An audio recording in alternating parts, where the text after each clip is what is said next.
이번 주가 가정예배 캠페인 3주차입니다.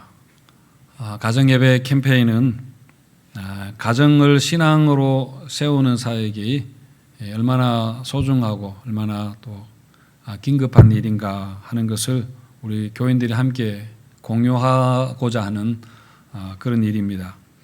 정말 우리 가정을 복음으로 치유하고 자녀들의 신앙을 세우고 그리고 가정이 하나님 나라의 그런 사역의 주체가 되고자 하는 것입니다.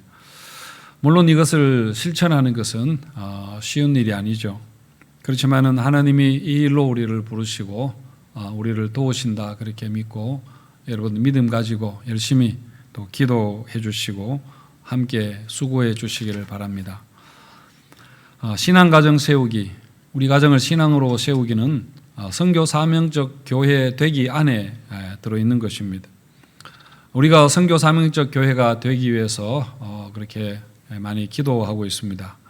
오늘은 선교적 교회가 무엇인가, 또 선교적 교회가 무엇이기에 무엇을 해야 되는가 하는 그런 것에 대한 설명보다는 선교적 사명적 교회의 형태가 어떠한가에 대해서 한 가지 그렇게 나누려고 합니다. 선교 사명적 교회가 어떤 형태를 가져야 가질 수 있는가 하는 것에 대해서 그 성경의 그 모델이 있습니다. 그게 바로 사도행전에 나오는 안디옥 교회입니다. 안디옥 교회는 예루살렘 교회, 그 예루살렘 교회가 오순절 성령 강림으로 생겨난 사도행전의 첫 교회가 예루살렘 교회인데, 그 예루살렘 교회가 오래 지나지 않아서 그 교회에 큰 핍박이, 대대적인 핍박이 있게 됩니다. 스데반이 순교를 당하고 나중에는 야고보 사도도 순교를 합니다마는, 이런 예루살렘 교회에서 핍박을 피해서 간 성도들이 세운 교회가 바로 안디옥 교회입니다. 이렇게 세워진 안디옥 교회가 그렇게 오래되지 않았는데 1년 조금 지났을 때 그 교회가 선교사를 파송하는데 바울과 바나바를 선교사로 그렇게 파송하게 됩니다. 그래서 바울과 바나바가 한 팀이 되어서 소아시아 지역을 다니면서 복음을 전하고 그 복음을 전한 곳에 많은 새로운 교회들을 개척을 했습니다. 그렇게 해서 돌아오고 나중에 다시 2차로 3차로 그 선교 여행을 하면서 그 세웠던 교회들을 다시 돌아보고 교회를 바로 세우는 그런 사역을 한 것이 사도행전에 나오는 그런 내용이죠. 이렇게 세워졌던 교회들이 우리가 아는 데살로니가 교회, 에베소 교회, 빌립보 교회, 골로새 교회 다 이때 그렇게 세운 지역 교회들입니다. 물론 안디옥 교회만 그렇게 한 것은 아니겠지만은 어쨌든 이 교회가 이 교회의 예가 성경에 이렇게 나오고 있습니다. 그래서 우리는 이 안디옥 교회 사역에서 여러 가지를 배울 수가 있습니다. 그러니까 여러분 안디옥 교회, 모교회, 본교회인 것이죠. 이 본교회를 중심으로 해서 바울과 바나바와 같은 그런 사람들이, 그런 팀이 여러 곳으로 움직이면서 복음을 전하고 그리고 복음을 전한 결과로 교회를 세워나갔습니다. 이 움직이는 그 팀을 움직이는 교회라, 모빌처치라 그렇게 부를 수 있습니다. 옛날에는 전화기가 그 거실에 한 대 그렇게 있었잖아요. 하지만 요즘 우리가 전화기를 다 가지고 다닙니다. 그래서 핸드폰이라 그렇게 하는데, 이 핸드폰을 모바일 폰이라 하는 것처럼 교회도 이렇게 움직이는 모바일 교회를 우리가 얼마든지 생각할 수 있습니다. 선교 사명적 교회는 이런 모양이어야 한다라는 것이 성경에 있지는 않지만은 안디옥 교회는 분명히 우리가 참고할 만한 이 선교적 그 교회의 모습을 가장 잘 드러내는 그런 교회의 형태, 그런 교회 구조 중에 하나인 것은 틀림없습니다.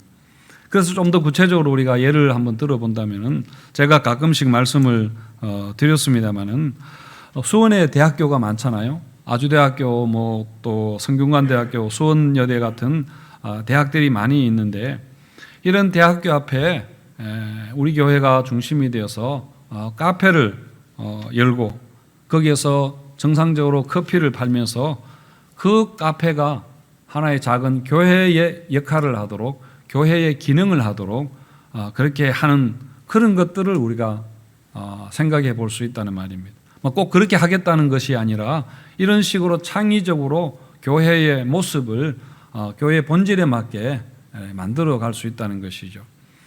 예루살렘 교회는 오순절 성령 강림 후에 폭발적인 그런 부흥의 역사가 일어났습니다. 베드로가 설교했을 때에 3,000명, 5,000명이 회심하고 교인이 되었으니까요. 하지만 하나님이 그 교회를 어떻게 하셨는가 하면은 그 교회를 그대로 성장하도록 두지 아니하고 흩어버렸습니다. 너무 아마 자기들끼리 뭉치고 밖으로 나가지 않고 하니까 그래서 그랬는지는 몰라도 핍박이 오게 되고, 그래서 스데반이 순교하고 그 핍박 때문에 교인들이 이렇게 다 전역으로 흩어지게 되는데, 모여서 가만히 이렇게 있을 때보다도 흩어졌을 때에 훨씬 더 복음의 진보가 폭발적으로 그렇게 전역 지역적으로 훨씬 넓게 광범위하게 효과적으로 복음의 진보가 일어나게 된 것입니다. 그래서 여러분, 선교 사명적 교회라는 것은 이 본교회, 모교회 안에서 모든 신앙적인 그런 에너지를 다 여기에서 그냥 이 자체에 소비해 버리는 것이 아니라 본교회가 성도들을 온전하게 훈련시켜서 나가서 삶의 자리에서 봉사의 일을 하도록 그렇게 자꾸 내보내는 역할을 해야 되는 것입니다. 여러분, 선교라는 단어가 보내다라는 그런 의미 아닙니까? 선교라는 그 원래 단어가 보내다라는 그런 말입니다.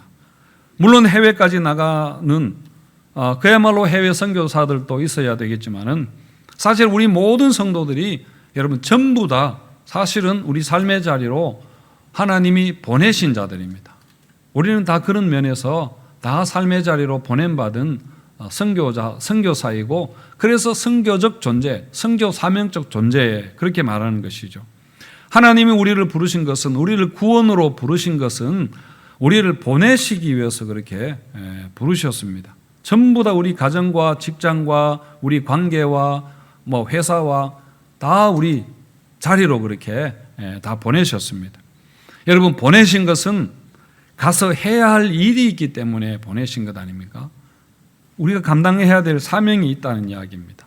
그게 바로 여러분 선교적 존재, 사명적 존재라 그렇게 말하는 것입니다.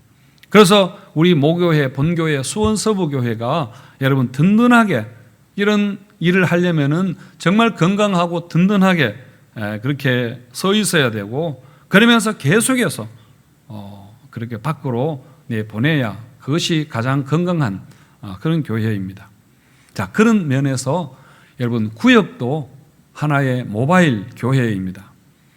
구역이 단순히 교인 관리하는 그런 조직이 아니라 구역이 하나의 작은 교회로서 수원 전역에, 아니 우리 전국적으로 그 구역이 나갈 수 있고요. 그리고 구역은 성도들의 삶에 훨씬 더 깊이 그렇게 들어갈 수 있습니다.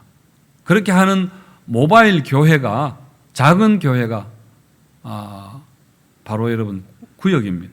구역 조직입니다.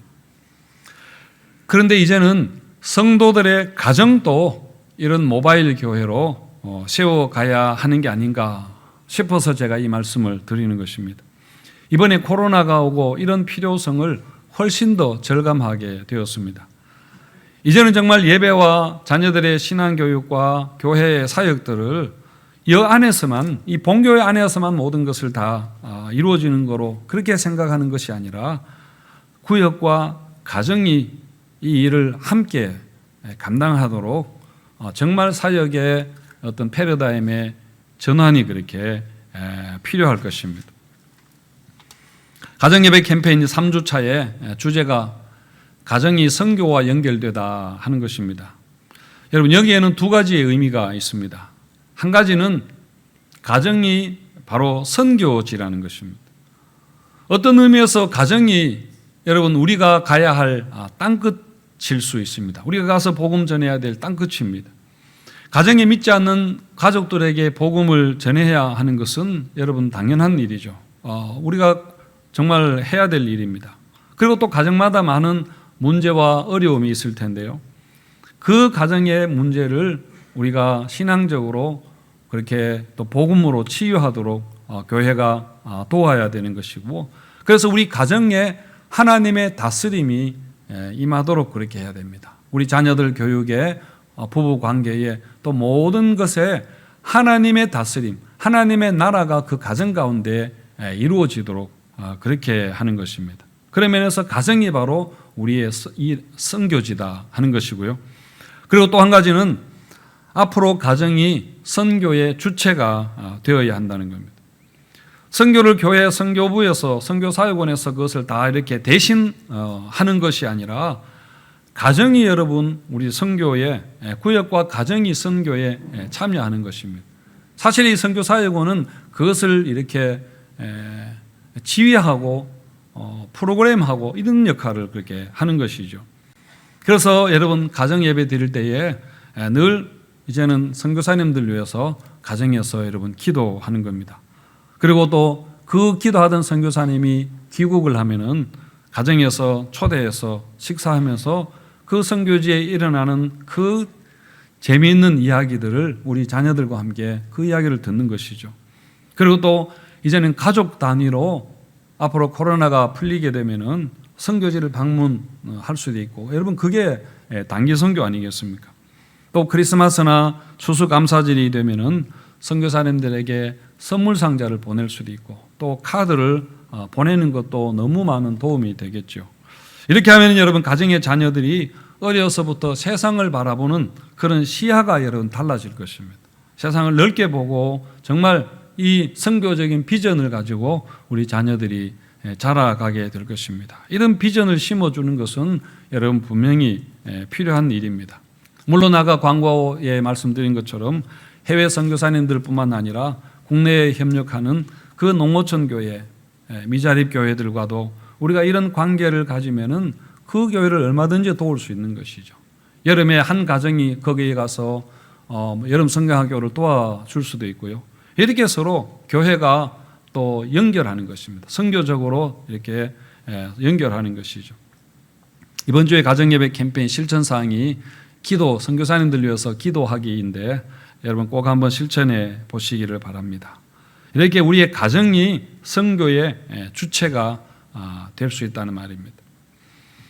저는 우리 교회가 이렇게 된다면은 우리 교회가 너무 복 있는 교회이고, 성도들의 가정도 이렇게 한다면은 정말 건강한 가정이고 복이 있는 가정이 되겠다 싶습니다. 여러분 복이 있다는 것이, 복이 있는 교회라는 기준이 다른 데 있는 것이 아니라 주님께 잘 쓰임 받으면은, 주님이 우리를 잘 쓰시면은 그게 가장 큰 복 아닙니까?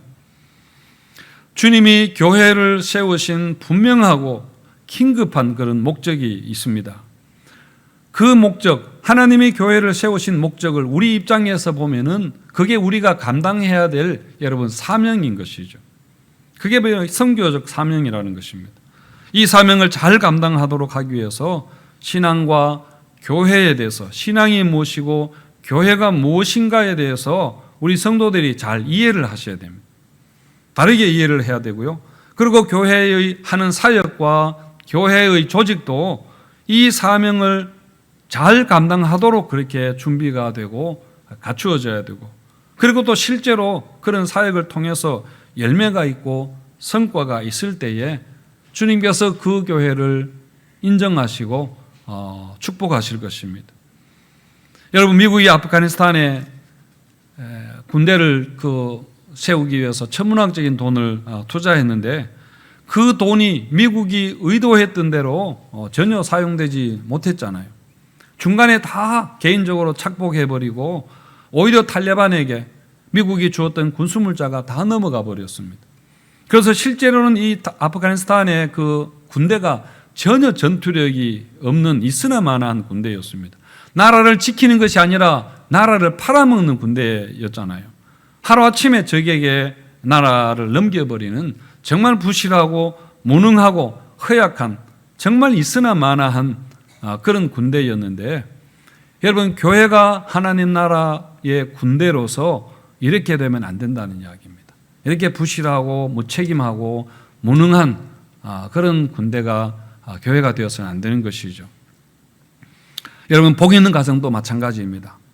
하나님의 아브라함을 부르시면서 내가 너에게 복을 줄 테니까 너는 복이 될지라, 너 자체가 복이 되라, 그렇게 하셨습니다. 그래서 땅의 모든 족속이, 너를 만나는 모든 족속이 너로 말미암아 복을 얻을 것이라, 그렇게 하셨습니다. 그리고 실제로 아브라함과 이삭과 야곱과 요셉이 가는 곳마다 그곳이 복을 받았습니다. 애굽이 복을 받고 그랄 땅이 복을 받고 바단 아람이 복을 받고, 어디 가든지 간에 야곱의 외삼촌의 집에 복을 받고, 어디 가든지 간에 하나님이 그 말씀하신 대로 그것을 복 주신 그 이야기가 여러분 창세기에 나오는 것 아닙니까? 하나님 우리 가정을 부르신 것도 마찬가지로 우리가 복이 되도록 하기 위해서 그렇게 부르셨습니다. 그래서 우리에게 하나님이 복을 주시는 것입니다. 복이 되도록, 그래서 복을 전하도록, 우리를 보고 복이 무엇인가를 알게 되도록 그렇게 복을 주시는 것입니다. 시편 1편 말씀이 복 있는 사람은 하면서 시작하는데, 여기에 사람 대신에 가정이나 교회를 넣어도 마찬가지일 것입니다. 복 있는 교회는, 복 있는 가정은 그렇게 되는 거죠. 여러분, 복된 가정은 뭐냐면은 먼저는 세상의 길을 따르는 것을 거부해야 합니다. 1절 말씀을 우리 같이 한번 읽어볼까요? 1절 말씀 같이 읽습니다. 시작. 복 있는 사람은 악인들의 꾀를 따르지 아니하며 죄인들의 길에 서지 아니하며 오만한 자들의 자리에 앉지 아니하고, 그렇게 했습니다. 복 있는 사람은 그렇게 하면서 먼저 우리가 거부해야 될 것이 있는데, 그게 뭐냐 하면은 악인들의 꾀입니다. 여기서 악인이라는 것은 마음이 약하고 불법을 저지르는 그런 범법자라는 기보다는 하나님을 인정하지 않는 자들 말합니다. 하나님을 의지하지 않고 자기가 인생의 주인이 되어서 자기 스스로 살아가야 한다고 믿는 그런 사람들을 말하는 것이죠. 그래서 여러분, 악인의 꾀는 하나님을 인정하지 않는, 하나님을 거부하는 이 세상의 삶의 방식이라 그렇게 할 수 있습니다. 세상 가치관과 삶의 방식이 너무 다양하겠지만은, 근데 한 가지 공통점이 뭐냐면은 바로 나 자신이 내 인생의 주인이다, 내가 세상의 중심이다, 그렇게 생각하는 그런 사고 방식입니다.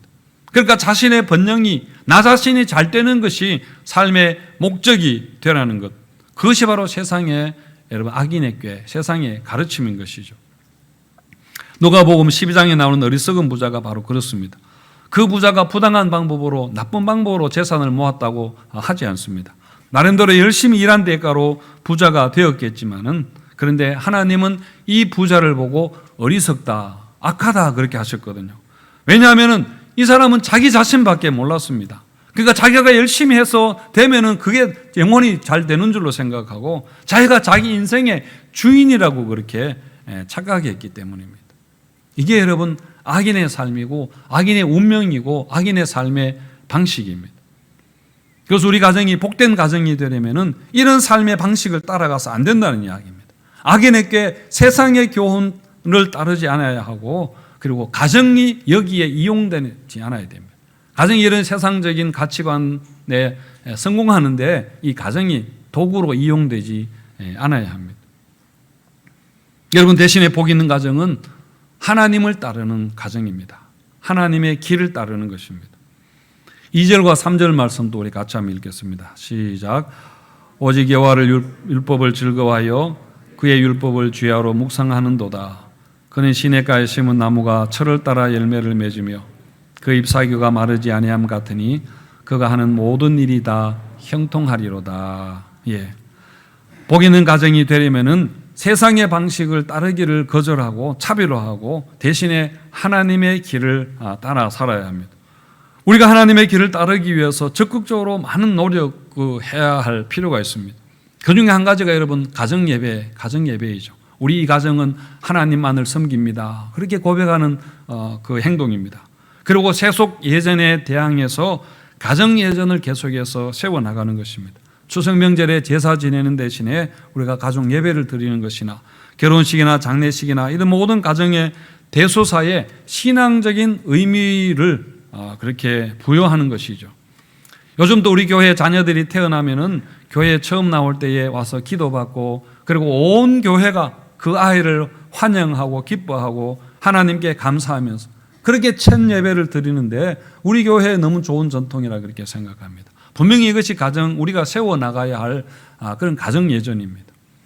교회와 가정이 계속해서 긴밀하게 연결되어야 할 중요한 이유가 이런 것에 있는 것이죠. 그리고 여러분, 하나님의 길을 따르는 또 한 가지 방법은 아까는 적극적으로 우리가 해야 된다고 했고, 이번에는 하나님이 우리 가정에 이미 복을 주신 것을 알고 우리가 그것을 감사함으로 받아들이는 것입니다. 여러분, 복이 있다 하는 것은 복을 얻으라 하는 그런 어떤 복을 얻기 위해서 애쓰라는 말이 아니라 이미 복을 주셨다는 이야기입니다. 너는 그냥 복이 되라는 것이죠. 주신 복을 그냥 감사하게 받는 것입니다. 아브라함이 노력한 대가로 복을 받은 것이 아니라 하나님이 일방적으로 그냥 복을 주신 것을 아브라함은 받은 것이죠. 오늘 말씀에서도 시냇가에 심은 나무가 철을 따라 열매를 맺고 하는 모든 일이 형통할 것이라, 저절로 잘 될 것이라 그렇게 하셨는데, 그것은 그냥 시냇가에 심겨져 있기 때문입니다. 하나님이 복을 주시기 때문입니다. 복이 되도록 하기 위해서. 따라서 가정의 복을 받는 비결도 세상에서 우리가 어떤 복을 획득하기 위한 그런 세상을 쫓아가려는 그 노력을 우리가 중단하고 우리가 하나님을 선택하는 것입니다. 하나님 안에 있기를 선택하는 것입니다. 그렇게 되면은 어쨌든 하나님이 알아서 하실 것입니다. 그걸 믿는 것이죠. 하나님 방식대로 살기로 결정하는 겁니다. 죽이 되든 밥이 되든 한번 그렇게 믿어보자 하고 하나님의 길을 결정하는 것입니다. 여러분, 가정은 하나님이 우리에게 주신 것 아닙니까? 하나님이 주신 것이니까 그게 여러분 복인 것이죠. 그런 의미에서 여러분, 가족은 하나님이 주신 복 덩어리라 그렇게 생각해야 됩니다. 저희 집에 강아지가 한 마리 있습니다. 흰색 자그마한 마티즈인데요. 저희가 수원에 처음 왔을 때 제 딸이 외로울 것 같다고 고모가 선물해 준 것입니다. 요즘은 이 강아지가 나이가 들어서 병치레도 자주 하고 계속 누워서 그렇게 잠만 잡니다만은 그래도 여전히 굉장히 사랑스럽습니다. 저는 처음에 강아지에 대해서 불만이 아주 많았습니다. 제가 강아지 자체를 싫어한다기보다는 강아지를 우리가 키워야 하는 그 번거로움과 불편함 때문에 그랬습니다. 그거 먹여줘야 되고 또 아프면 병원에 데려가야 하고 또 집을 비울 때도 그 강아지 걱정을 해야 합니다. 그리고 또 시도 때도 없이 이렇게 짖으면은 굉장히 시끄럽기도 하고 주민들에게 눈치가 보이기도 하고 그렇습니다. 이리저리 강아지를 키우는 게 이게 너무 낭비 같고 이게 무익한 것 같아서 제가 강아지를 굉장히 살살맞게 대했습니다. 강아지를 좋아하지 않았습니다. 그런데 또 이 강아지는 또 눈치 없이 저를 얼마나 좋아하는지 모릅니다. 늘 저 옆에 와서 그렇게 잠을 자고 그렇게 하는데요. 그러다가 제가 한번 크게 회개를 한 적이 있습니다. 무슨 회개를 했는가 하면은 어쨌든 강아지는 존재하는 것입니다. 그리고 저의 가족이 되었습니다. 강아지가 제 집을 선택해서 온 것도 아니었고 사실 이 강아지는 사람이 돌봐주지 않으면은 살 수 없는데 이렇게 존재하는 것에 대해서 나에게 주어진 것에 대해서 내가 이것을 불평하는 게 말이 되는가 하는 것을 제가 생각한 것이죠. 그래서 존재하는 것, 다시 말해서 내게 주어진 것은 그게 무엇이든지 간에 내가 긍정하고 내가 받아들여야 된다는 생각을 한 것입니다. 여러분, 내게 주어진 것, 존재하는 그 자체를 거부할 때에 여러분 그게 학대되는 것이요. 제가 강아지를 발로 차고 그렇게 하지는 않았지만은 그 자체가 학대입니다. 그리고 그런 마음을 가진다는 것이 내게 하나님이 주신 것을 받아들이지 않고 불평하고 거부하는 게 그게 여러분 그게 악한 마음이라는 것입니다. 그것을 깨닫고 그 후로부터는 제가 강아지를 많이 사랑해 주고 있습니다. 여러분, 직장도 그렇고 여러분 가족이나 교회나 심지어 구역 식구들도 여러분 마찬가지입니다. 우리에게 주어진 것은 우리가 받아들여야 됩니다. 존재하는 것은 존재하는 그 자체로 우리가 인정하고 우리가 긍정해야 되는 것이죠. 물론 이것은 개선의 노력을 하지 말라는 그런 말도 아니고 또 도저히 받아들일 수 없는 그런 특별한 경우도 있겠지만은 그런 예외적인 경우를 제외하고는 우리는 여러분 긍정해야 됩니다. 그런 점에서 내게 있는 연약함도 육체의 가시도 우리가 하나님을 믿는다면은 그것을 긍정해야 됩니다. 그리고 우리가 사는 게 아무리 힘들더라도 하나님이 부여하신 생명이기 때문에 우리는 살아야 합니다. 우리는 열심히 살아야 할 책임밖에 없는 것이죠. 그렇게 하면은 하나님께서 다 알아서 하실 것입니다. 사랑하는 성도 여러분, 우리 가정은 하나님이 주신 복입니다. 이 복을 우리가 감사함으로 그렇게 받을 때에, 주신 것을 있는 그대로 긍정할 때에 우리 가정이 세상 가운데 복이 되는 줄을 여러분 믿으시기 바랍니다. 이렇게 세상의 길을 따르기를 거부하고 하나님 안에 있기를, 하나님의 길을 따르기를 우리가 선택할 때 그게 바로 하나님이 인정하시는 그런 복된 가정이 되는 것입니다. 6절에 보시면은 무릇 의인들의 길은 여호와께서 인정하시나 악인들의 길은 망하리로다 그렇게 했는데요. 하나님께 인정받는 것, 하나님께 인정받는 것이 우리에게 최고의 그런 복입니다. 행복입니다. 이렇게 하나님께 인정받는 가정이 되는 게 여러분 결혼과 가정과 인생의 여러분 목표가 되시기를 바랍니다. 이게 바로 복이 되는 것이고 복된 가정입니다. 이렇게 성도님들의 가정이 이런 성교적인 사명과 연결되어서 하나님께 인정받고 또 하나님 복을 주셔서 하는 모든 일이 형통하게 되시기를 주님의 이름으로 축원드립니다.